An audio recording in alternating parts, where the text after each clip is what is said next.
Hi, I'm Mike Cherniffsky, and you're listening to This Podcast is Uncalled For.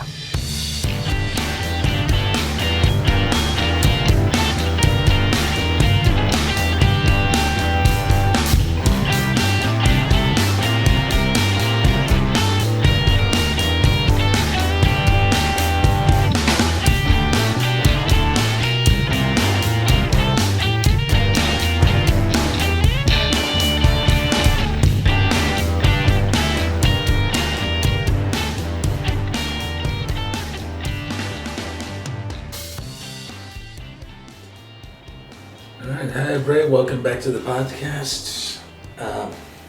So joining me today for the second time on the podcast is Amy Bell. Hi. Alright, good to see you again. Good to be here again. Yeah, it's been a couple of years since we've had you on. It was virtual Fringe. Yeah. We just got done doing actual Fringe. That was a lot of fun. I bet. Yeah. I keep thinking I need to take my own podcast there sometime. That would be good. Yeah, that would be interesting. It's a challenge in performing, recording in front of an audience like that. Yeah. But it's a lot of fun. Yeah. So the reason I wanted to bring you back on is we got to talk presidential politics in 2024 to timestamp this for everyone. I remember from last time you were on the show that you had some reservations about our current president. And we're at that point with me this election cycle. Yeah. Because obviously I'm not going for Donnie. Right. But at the same time, I can't stand Harris. And what gets me is that whenever and I think this really is holding us back as a nation, especially in our political sphere, is that when you have a criticism of the Democrats, they shut it down every time with, well, that's how Donald Trump wins. And to me, it comes off an awful lot like when, the left tries to criticize gun control or something like that. And the gun rights supporters will be like, well, now's not the time to talk about that. Now's not the time to talk about gun control. But the time never comes. Yeah. Right? So you're not allowed to criticize the Democratic candidate because it's an election year. But then you're not going to be allowed to criticize them because they're gearing up for the next election anyway. Right. We're in perpetual election cycle. There is no room to try to make ground on what, at this point, a lot of Americans want to see much broader change than what any candidates are offering us. Yeah. I'm officially sick of the centrist, and centrist is charitable. Let's go with the corporatist wing of the party, controlling pretty much everything, pushing people like you and me pretty much out of the party, and criticizing us for running against their preferred candidates who are centrist as fuck.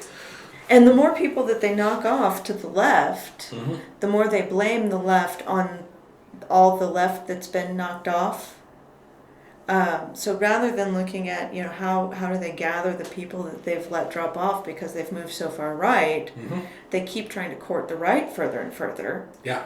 And the more the left wing of the party complains, the more they attempt to throw the left wing off the platform entirely.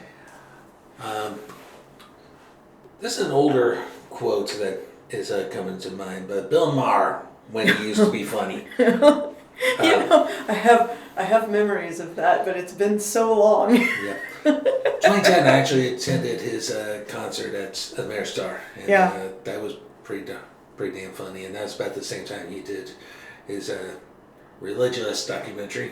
Yeah. Which was pretty funny as well. But about that time, this quote comes to mind: the Democrats have moved to the center, but at this point, I think we can agree center right. Exactly.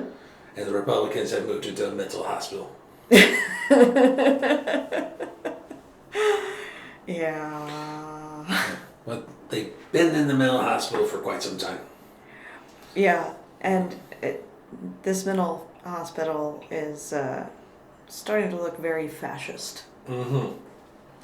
And you're not allowed to tell people that, though. You're not allowed to define fascism because they don't like looking at the fact that it's starting to happen here.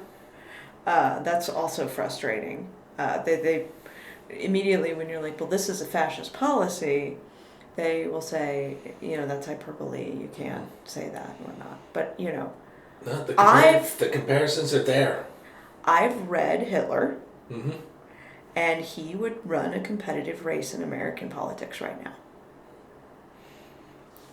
I mean, if you don't believe me, you need to go read Hitler. You know what I'm saying? I borrowed Mein Kampf as a middle schooler from the library. So. Mm-hmm. Go buy a copy, actually, because the proceeds go to Holocaust victims' funds. It's perfectly acceptable, ethical to buy a copy. So you heard it here first, buy a copy of Mein Kampf. Do it, read it. Yeah, it is a huge book from what I remember. So. And really poorly written. Mm-hmm. And with the most hilarious note from the translator, which well, some of this doesn't make sense, and that's not my fault. the translator had to mm-hmm. weigh in at the beginning to say, he doesn't make sense, it wasn't me. Yep. So I think we're definitely in agreement. We cannot let Donnie win. No. Yeah. Lost the popular vote both times so far. Will lose a third time. But at the same time, I can't bring myself to. It doesn't matter how progressive the VP is. I cannot stand Harris. Never mind the corporatist angle, but it seems to me she doesn't have any concrete plans for if she gets elected. It's all, you should vote for me because I'm a woman, or you should vote for me because I have so much joy for Joyous. For bringing joy back is what I've seen her saying too. Yeah. What does that even mean? Yeah.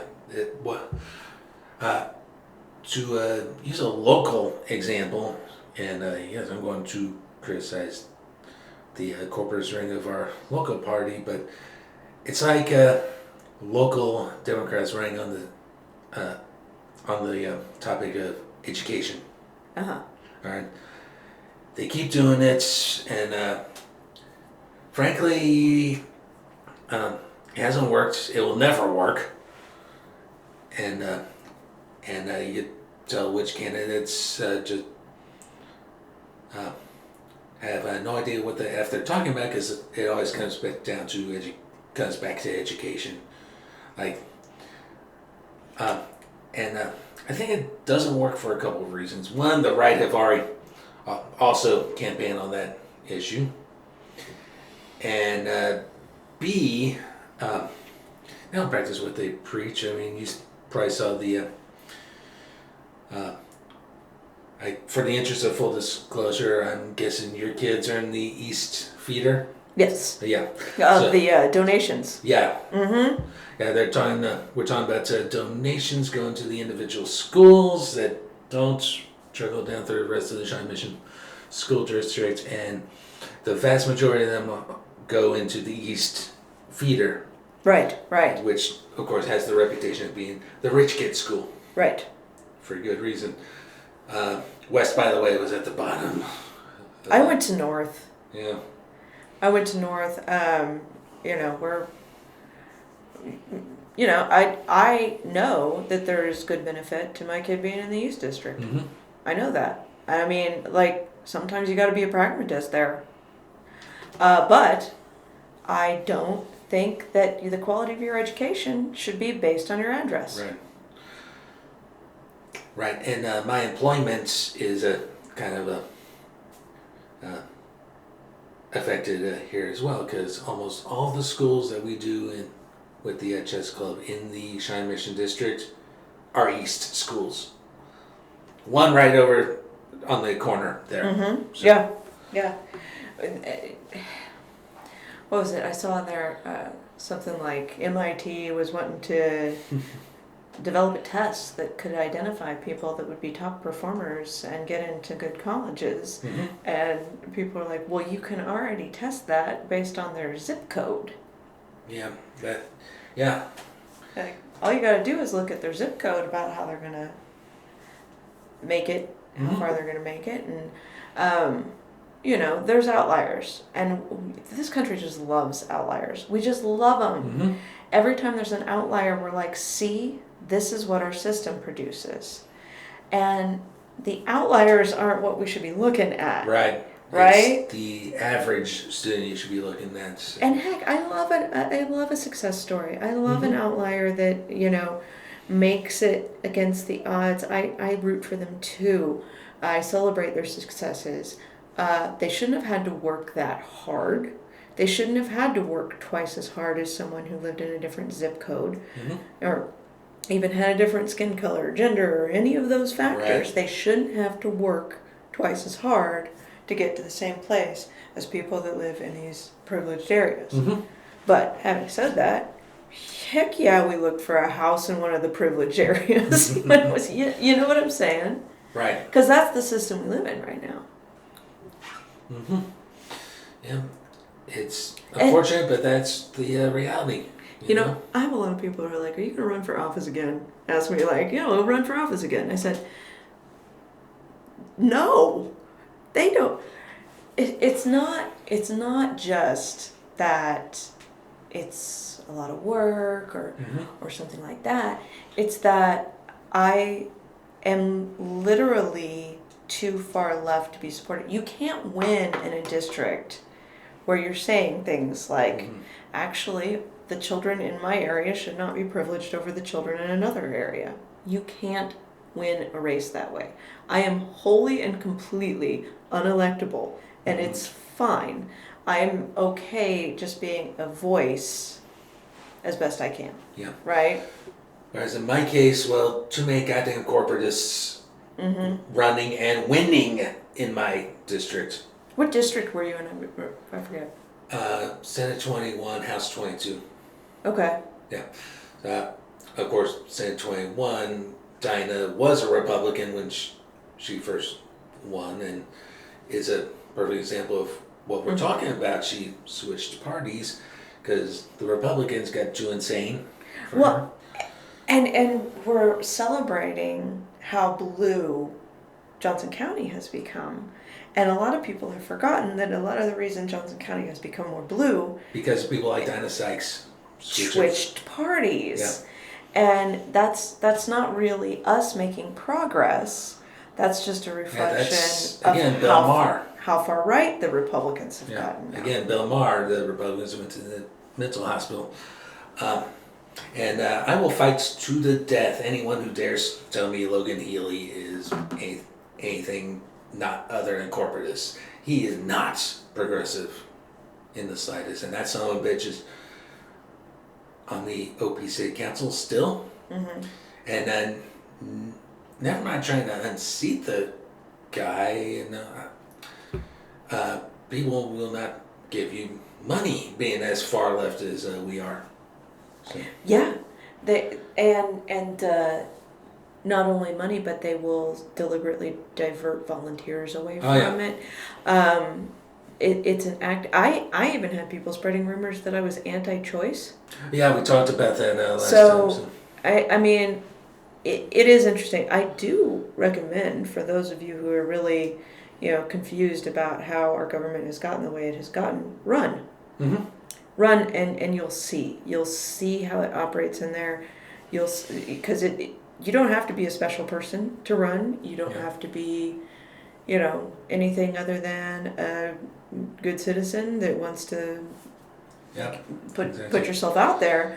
And once you do, you learn a lot of things. You learn a lot of things about the party. Mm-hmm. You learn a lot of things about the state. You learn a lot of things about your neighbors. you know, there were people with really strong opinions on cat leash laws that would talk your ear off. There were people that would cuss you out. Issue? That's more of a local issue. But like. Same with education. Now, if unless I'm running for an office that's specifically about education, shut the fuck up about education. But nobody understands. Like, you know, I'm sure if you're listening to this podcast, you actually understand the different levels of government, the different kind of. I hope so. You know, around who covers what areas, but the average person really doesn't. You know, you're running for state offices and they're asking you questions about immigration. It's like, well, that's a federal issue. None of my business. Yeah. None of my business there. Now, I do have opinions about how immigration is not the problem that everybody's making it out to be. It really is. It's just a right-wing talking point. Yeah. Honestly. But, you know, they would ask questions about that. They would grill me about my opinions on Afghanistan at the time or something like that. I'm like, again, I do have opinions. They're not relevant to this race. Yep. Nobody's even contemplating giving me that kind of power right now. So right. I'm not the person you should be talking to. Or cats on leashes. And it, you know, it was like, oh, well, let's talk about state taxes and highway funds. Yeah. You know, which, you know, even stuff like that, which at the time we were each running in our races, taxes were a big huge deal. Taxes were the state. Yeah. Taxes were the thing. Back to Donnie for a second. If you want a good example of what a second Donnie term would look like economically, just look at Kansas circa 2010 to 2018. Mm-hmm. Yeah, it got pretty rough here for a while. Mm-hmm. You know, I do have to say though, I have a lot of criticisms. I have a lot of frustration. We're on the same page here. I'm also going through a moment of being so freaking happy that they got Biden out. I mean, in a land where we're not listened to ever for any reason, it's never the right time to criticize, it's never the right time to offer different suggestions. They heard us, kind of, sort of. You know, personally, Biden wouldn't have been my first choice to be president, but I think he did a pretty good job, all things considered. So. I mean, I'll put it this way. You know, my cohort was really hit very hard by student loan. Mm-hmm. And Biden played a significant role in student loans.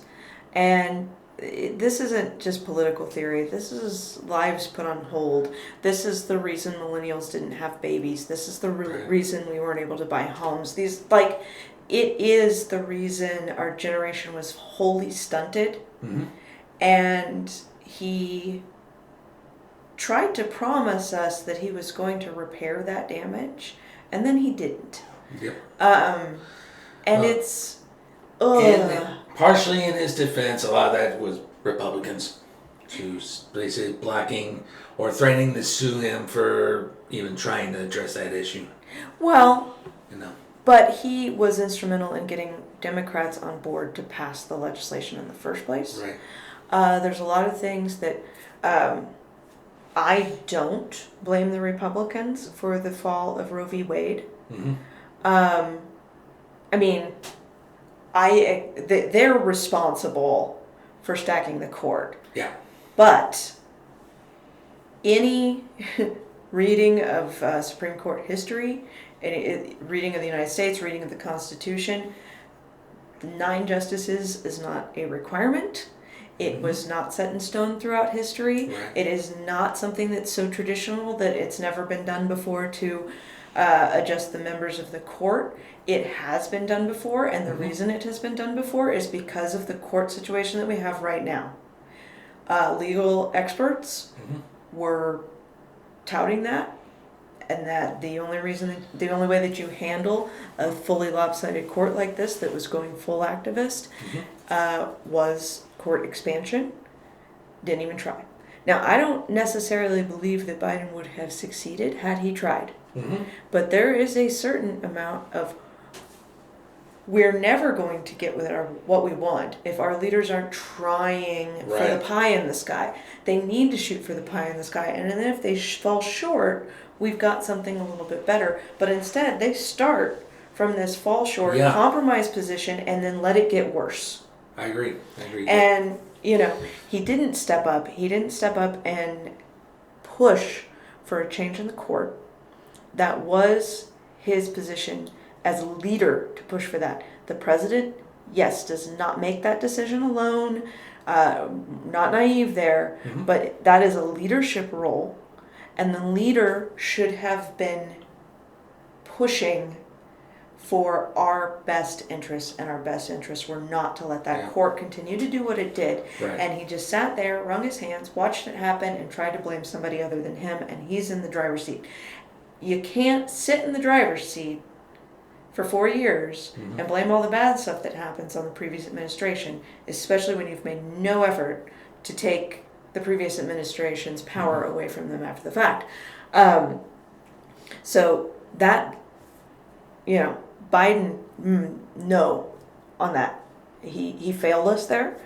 And then this is kind of personal experience that I think, I've talked to other people that are in the same boat. I went self-employed, and I'm striking out on my own. It's, it's fun. It's great. I love it. I'm doing good work. But when you're out on your own, you don't get those corporate health insurance benefits. No, you do not. And you are forced to go to the healthcare marketplace and get your ACA plans. Yep. I have an ACA plan and had to change it for this year, and I'm happy with the plan I have right now. So that's good. I wound up with I can only get healthcare from CVS. And the plan options have gotten progressively worse every year. When the Affordable Care Act first went into place, I had an Affordable Care Act plan, and it was like a normal insurance plan. I had a deductible, but I also had copay type stuff. I had, and now they've increasingly become just major medical plans. And my son's pediatrician does not accept any ACA plan. Wow. Because they're not doing it right. So we lost his pediatrician that he'd had since birth. My husband's doctor doesn't accept it. My doctor doesn't accept it. The only place we can get care is at a CVS. And CVS kind of has a bunch of different, weird little menu of healthcare things, and it's really easy to pick one that's not the covered one. You're like one free doctor's visit a year for the thousands of dollars that you wind up paying. Not only have we not moved closer to a single payer or just any sort of proper industrialized nation's healthcare system, just keeping up with what international standards are in healthcare. The ones we have had have gotten progressively worse and accepted by less and less doctors. So I'm tired of it. I'm tired of being told that this is progress. Sometimes you just need to pull the Band-Aid off and go be bold and do something, shake us out of this. I mean, we're stuck. College funding hasn't gotten any better. No, it has not. The It's gotten worse. expense of college is. I mean, the generation behind us is going to get screwed just as badly as my generation was, and it's appalling. You know, they want to be pro-life, pro-children, pro-family, pro all of these things, but they're. And another comedian comes to mind here, George Carlin. Oh my gosh. They're not pro-life. They're anti-woman. Yes. And at this point, they're now starting to get anti-young adult. Because the landscape of young adults is still just hostile. Yeah. And trying to make it on your own is just hostile. And it's gotten worse to the point where the younger people that I know are really struggling to come up and buy houses, start families, do all of those normal things. And the people that are getting houses that are younger, repeatedly you're hearing that, their parents helped them. They got an inheritance. I mean, heck, my parents helped me buy a house, and you're either lucky enough to have that or you're out of luck right now. Yeah. I even though I inherited my mother's estate, I'm in the out of luck category, unfortunately. We'll see, because I am getting a portion of her portion of my uncle's estates. Yeah. So, so you see, we're navigating the Texas probate system there. So well, you lived in Houston. So. Texas is Texas. Texas go to Texas. Yeah, but healthcare is a perfect example of what we're talking. It's when we were starting in politics, this whole debate about healthcare for everybody and universal healthcare, single payer. We should have gone that direction, but instead, you were talking about start at compromise position. That's what the ACA is. It was a compromise position from the get-go, and the rights just get pushed for the right. How dare they say that the ACA was socialism? And let's be honest here, they used the term socialism because they couldn't use the N-word. Well, I mean, they use a lot of words instead of the N-word. Yeah. They're pretty proud of themselves for it seems. Did I tell you about the time, 2008, doing phone calls for Obama, and we got one particular Republican, he said, and I quote, "We ain't voting for no fucking," and he actually used the N-word. Yeah. There's a certain... And then his wife forced him to apologize to me on the phone. There's a certain amount to be said, like,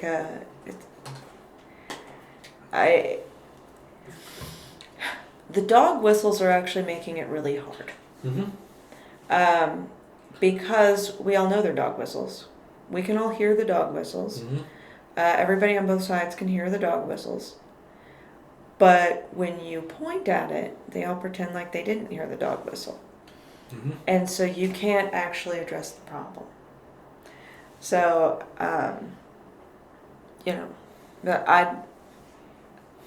wish they were more boldly saying that they were the racists that they are. Right.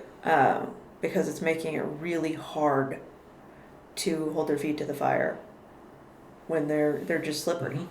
Yeah. And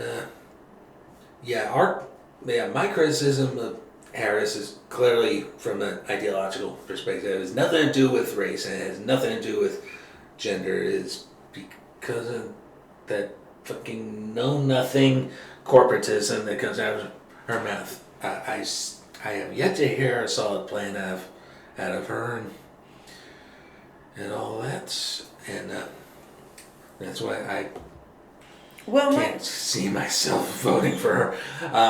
And I know because of the way we elect presidents in this country, our votes aren't going to count anyway, because this state is going to throw 6 electoral votes towards Donnie Dumbfuck. Yeah, and I do. I find myself explaining to people an awful lot, like, if I lived in Michigan, Mm-hmm. I would not be debating whether to vote against Donald Trump. Right.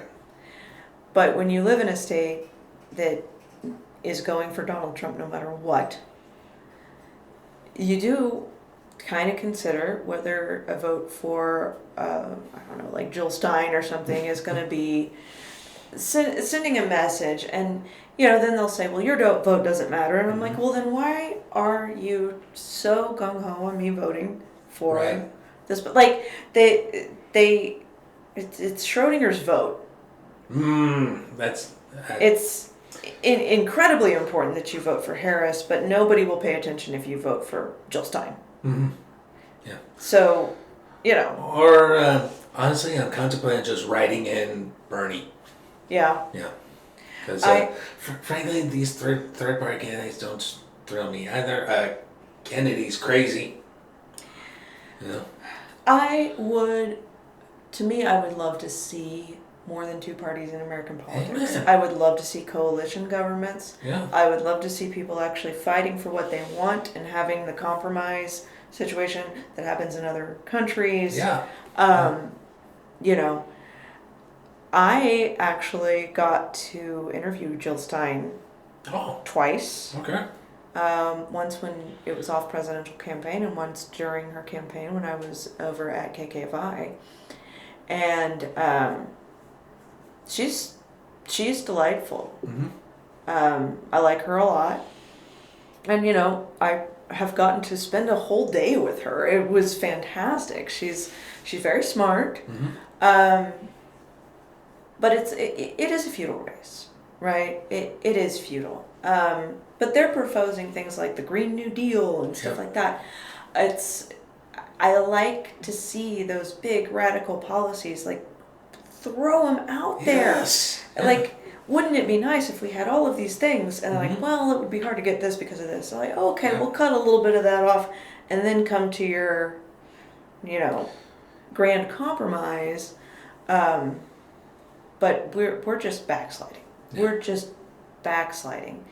Now, I was pretty excited with Biden leaving. Mm-hmm. That, I was like, all right, reward to the Democrats. I'll just go cast my vote for Harris, call it a day. Then I saw her responding to people protesting the genocide in Palestine. Oh, yes. Yeah, I was going to bring that up too. And the condescension. I mean, it is gaslighting. Mm-hmm. Because they're telling the nation that we shouldn't be concerned about genocide. And they're telling the nation that if you're concerned about genocide, that you're basically a Nazi because you want all Jewish people erased. And, the state of Israel is not the Jewish faith. No. And we know plenty of Jewish people who probably would disagree with what's going on in Israel. Yeah, Jewish people have varied opinions on that, like any other people do. But, and wanting the genocide in Palestine to stop is not saying erase Israel.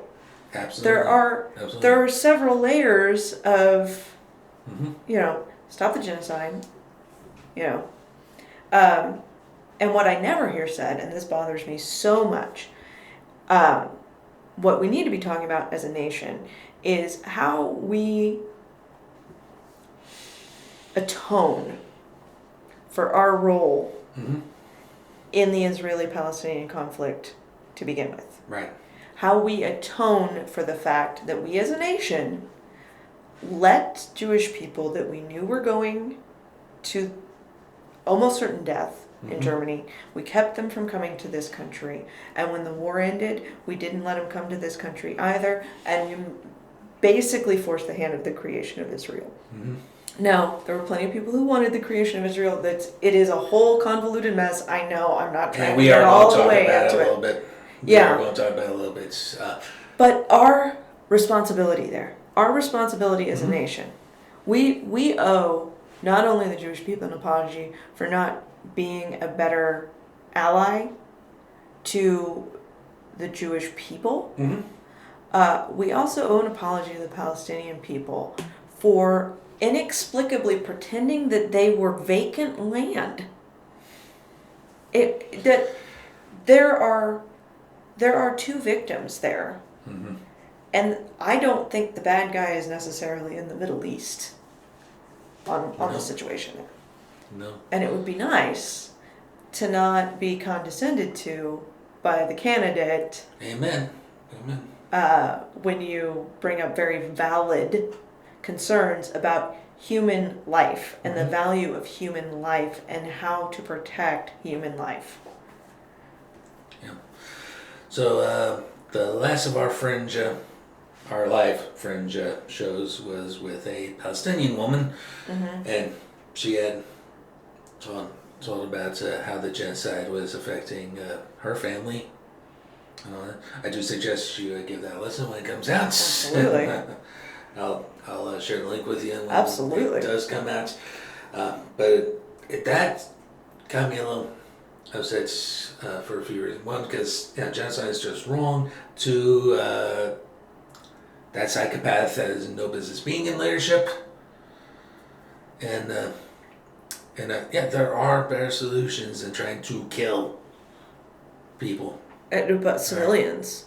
Civilians. I mean, and you can love the people of Palestine and love the people of Israel and not...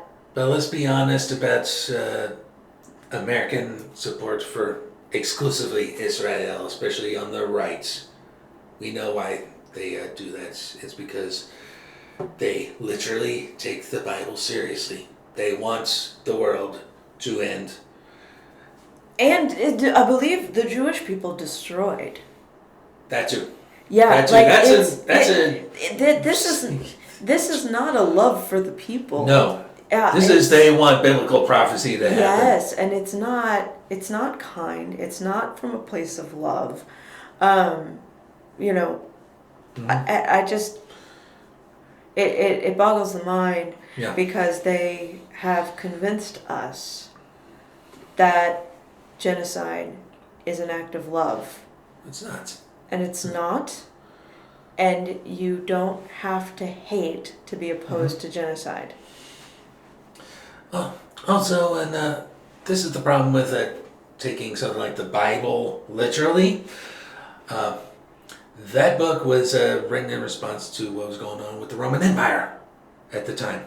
All right? It has nothing to do with modern times at all. And shame on anyone who wants to impose ancient Israelite Roman era Palestine beliefs on the modern era. And Christ isn't coming back, all right? Resurrection ain't happening. So. Well, but if you are going to take the Bible seriously, how about thou shalt not kill? Yeah, thou shalt not kill, thou shalt not steal. Yeah. Where in the Bible does it say gay people are bad? Where in the Bible does it say abortion's bad? Yeah. It doesn't. So. Come at me with the Beatitudes. And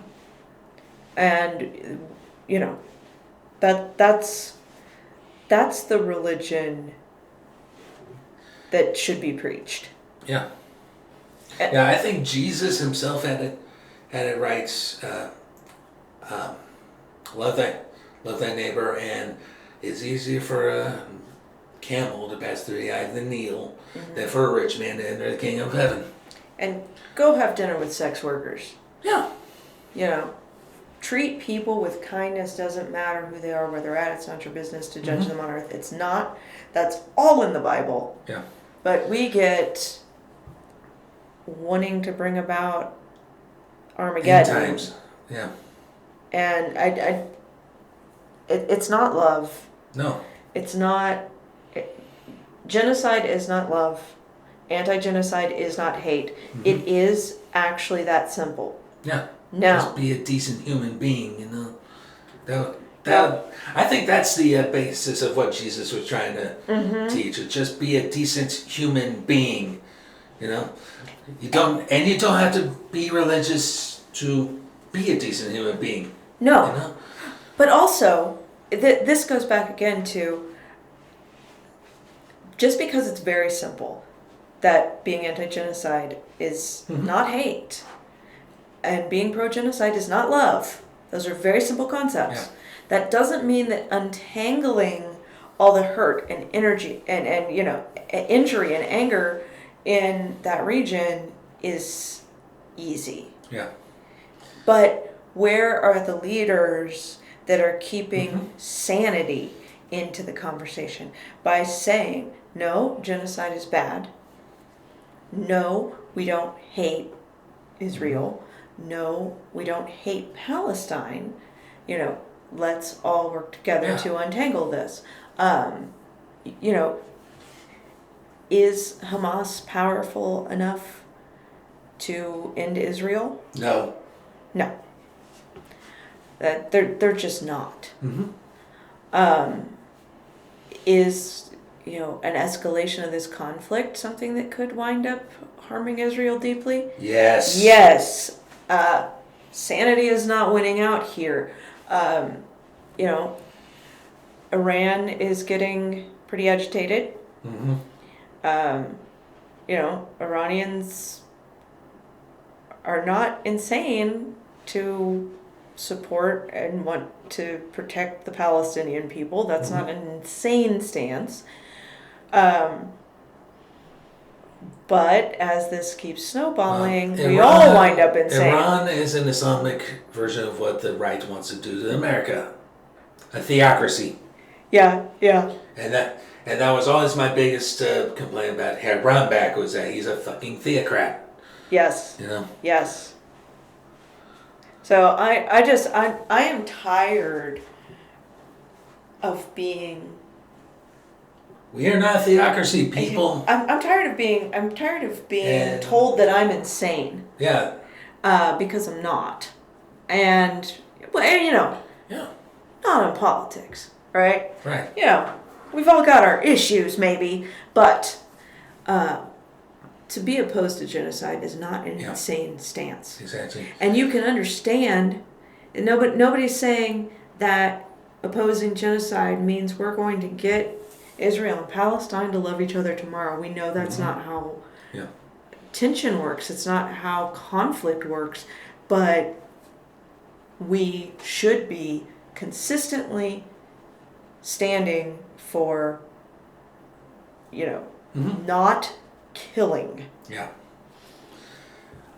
We're talking about Palestine and Israel. What about Ukraine and Russia? That's a little closer home for me, being of Slavic descent. Even though I am Polish, Poland would be next if Ukraine were to fall. Well, except Poland's in NATO. Poland's in NATO too, yeah. I mean, Yeah, and I don't if think Poland gets hit, then we're going to war with Russia. And I don't think Russia's going to do that on purpose. No, I don't. I hope not. But I think it can be argued that what Russia's trying to do to Ukraine could also be considered genocide. I mean, it definitely seems to be an unprovoked conflict. I guess the reason I have reservations on that is because to me genocide is the extinction of a people, and I just haven't seen them wanting to make Ukrainian culture extinct so much. I just have to hear what Putin has to say. He doesn't consider Ukrainians real people. Oh, I thought he just thought they were part of Russia. Well, that too. He just thinks they are Russians. Yeah, they're Russians. There's no such thing as Ukrainians. That's his thinking. Yeah. They're Russians. There's no such thing as Lithuanians. And I do have a bit of Lithuanian in me too. So. Well, but the Ukraine is one of the central points of old Russian culture. Yeah, those were both part of the old Soviet Union. And even farther back, the people that became Russian, their original strongholds were, I believe, in Kyiv. So, I mean, they are very tied to each other. I mean, yes, I think we agree in the concept of what's happening there. Yeah. I'm just very particular about when I want to use the word genocide, I suppose. Right. That's what it is. But we agree on what's happening there. Yeah. And, you know, I say this a lot too, is that Russia's going to Russia. A lot of the reason I think why Americans have such a problem with socialism and communism and stuff like that is because we've seen it modeled in the Russian way, and Russia's going to Russia. Russia's a very strong man culture. It is not, it's never been a liberty-based culture like ours is. Same with China. A lot of the communist nations that we have such a problem with are in authoritarian cultures, and that's just not, we don't do authoritarianism here, right? But that doesn't mean we can't do economic left, right? We don't have to be Russia to have social programs. Yeah, just look at the Scandinavian, the Nordic countries. Yeah, that's a perfect example of East meets West just perfectly. You know, they've figured out Norway, Sweden, Finland. They've figured it out. You know. I mean, I guess what it is. This is what it is for me. Is I'm so baffled to look around, and everybody in this country is arguing over things and saying we can't have this and we can't have that and we can't do this. It's a lot of can't. And the truth is, we're doing decently well as a nation. No matter what current stock prices are doing or whatever, as a whole, we're doing just fine as a nation, and we can have nice things. Do better. We can have nice things. We can afford nice things. We can do nice things. Like affordable housing. Oh, there'll be an episode about that eventually.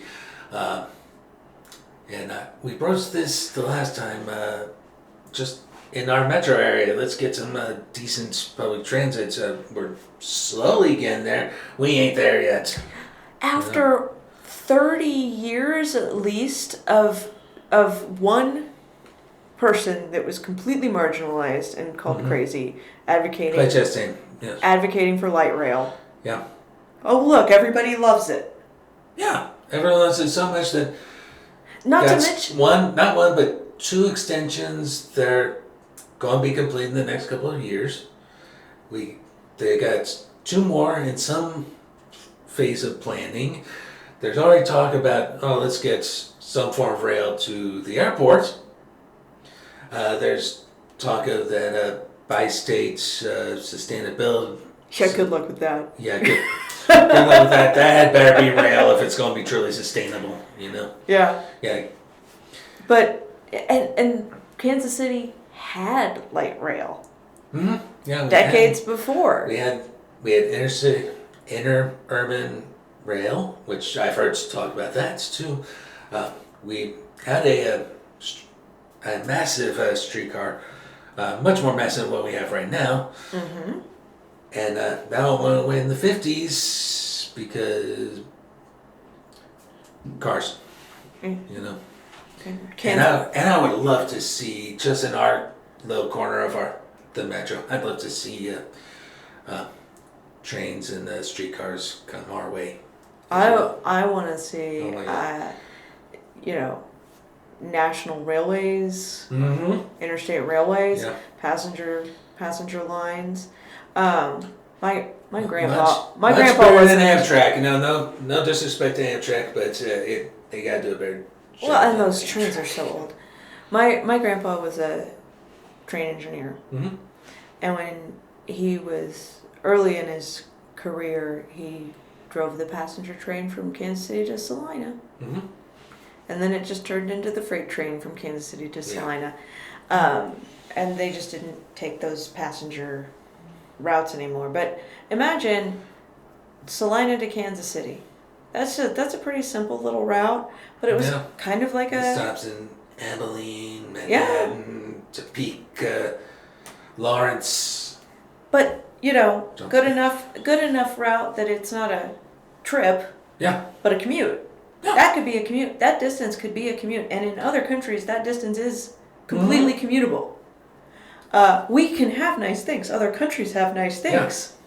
I'm not saying we become London, but that's a good analog for what I would like to see locally, because we're so fucking spread out and everything in our area that it would behoove us to look at instead of get on some sort of streetcar right here on Metcalf, take it to the plaza, take the streetcar up to North Round, and jump on either to the airport or to Liberty, or I don't know, get on a train out to Blue Springs, that sort of thing. Exactly. And again, we know that you don't build comprehensive rail infrastructure overnight. We know that there are logistic hurdles that need to be overcome. We know that there are parts of this country that are easier to get a good rail system through than others. We know all of these things. But massive rail infrastructure is completely attainable. Yeah. Every developed nation but us has figured it out. Where are the people advocating for it? Because when you do, marginalized. Yeah. Marginalized. We can demand these things. We should demand these things.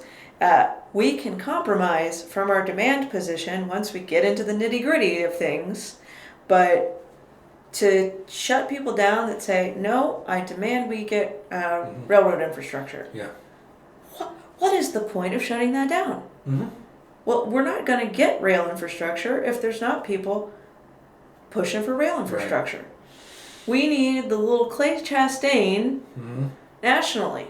We need to have people that are bold enough to just keep making the statement that we deserve nice things. We deserve nice things. And then, let's start moving that way. And the people in power need to be the ones saying, yes, we deserve nice things. Do a study. Release the study. Yep. Take the steps. You don't have to go within the next year we're going to have Mike Kelly, let's do this. Yeah. We're not going to have the entire country crisscrossed with high-speed rail in the next 2 years. No, it's not going to happen in 2 years, but we can get the ball started now. Yeah. And to his credit, I did talk with Tom Garand, he runs the Streetcar Authority, about the possibility of getting streetcars at Johnson County. He's all for it. Of course, the Main Street line would have to be finished first, but he's definitely told me that he's not only for it, but that should be a plan in the near future. So. Yeah. And someone else at that same meeting that I met with, this would have been an open house for the Riverfront extension, currently being built, said we need to get trains or some sort of transit out to Gardner. Even further out than what we're talking about. So. Absolutely. Again, other cities have that. Other countries have that. Other cities have that. It is infinitely possible. It is completely possible. You should argue for possible things. And in arguing for possible things, you should be demanding that steps be taken to see what logistic requirements are in place. Yeah. Let's see the budget. Let's see the requirements. You know what? If it's going to cost X amount of dollars and we only have Y amount of dollars, let's look at how many years we can get to X amount of dollars. That's the debate with the North Rail right now is let's find out how much we can do locally with the state's help, and then appeal to the federal government for the rest. Absolutely. And it's why, I have no criticism of the streetcars downtown. Yeah. I mean, they're doing their best. Yeah. And they're continuing to make progress. That's what progress looks like. That's right. That's what progress looks like. Not this stuff where they're telling us that they're progressive. Yeah. And telling us we can't ask for nice things. Don't tell me you're progressive. Show it. Show it. Yeah. Yeah. And take a step. Take a step towards that progress. Yeah. It can be a little step. I am so open to just the little baby steps that they take. Just release a study, do a survey, figure out, hey, what's the best way to get a passenger train at high speed through the Rockies? Like, get that problem on paper solved. Get, I don't know what hangups are. I'm not a railroad, it's hard to say, a high-speed rail expert. Engineer that designs things, not drives them. But like, I know that there are problems. There are things that are holding it up. Okay. Let's talk about them. Let's look at them. Yeah. Let's get into the weeds every now and then, people. Every conversation that starts to get into the weeds, they want to shut it down. Yep. The weeds is where the progress is made. The reason we don't make progress is because we sit here and say, we're too complacent. We can't have high-speed rail within one presidency. Okay, well, let's get it in 3 presidencies. Yeah. Okay, let's have a route between KC and Chicago. All right, that's a good start. Better than the Amtrak routes currently. So let's get one line of high-speed rail between Chicago and New York, even. Yep. Just one line. Start there, move along, but not not a compromise thing. Don't do a big infrastructure thing that's like medium speed rail in one's place. Go for the whole thing. Yeah. In a small place and build from there. It baffles me because it defies logic. Yep, I agree. So we're coming up to close to an hour. Okay. So, any closing thoughts? Well, I am still just absolutely giddy that Biden is not running. I hate that man. And it really took some pressure off because, I lost a lot of contacts over opposing Joe Biden as the nominee. And, I'm sure we're both persona non grata in the local Democratic scene. Yeah.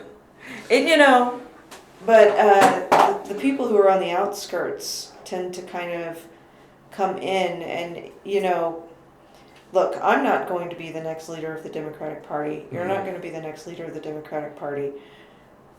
But we're out here saying the things that we're not supposed to say within party boundaries. Right. And by saying it, those that might be the next people in power are hearing it. And that's what's important to me. Listen, people. That's what's important to me. You need to hear these things. You need to stop believing the idea that nothing is possible. All of these things are possible. And it's not, delusional to want health care, to want high-speed rail, right, to want Supreme Court reform. To not want genocide. None of those things are actually unreasonable stances to have. Now, it would be unreasonable if I expected it all next week. Right. You're right. But that is not what anyone is suggesting. So they kind of try to make it sound like we're being unreasonable, like we want this yesterday. That's not what actual progress looks like. We know what progress looks like. We're here to put in the time with it. And, just come along with us. Make those steps. Yeah. Exactly. All right. Well, thanks for coming back on. And next time, 3-Timers Club. Heck yeah. Heck yeah. All right. I'm always here to cause a little trouble with that. All right. This podcast is Uncalled For. It is hosted, produced, and edited by myself, Mike Chernevsky. Our opening music is Iron Bacon by Kevin MacLeod at Incomtech.com. Licensed under Creative Commons by Attribution 4.0 license. Our outro music for this episode is Resurrection by Evan Schaefer, licensed under Creative Commons by Attribution 4.0 International License. You can find his work at freemusicarchive.org.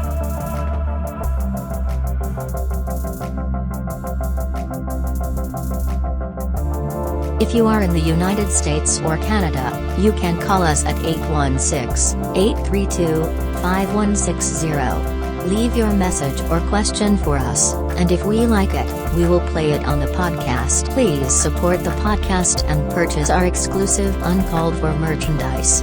T-shirts, sweatshirts, mugs, stickers, and so much more. Go to www.cafepress.com/uncalledforpod. Thank you so much for listening. We will see you next time.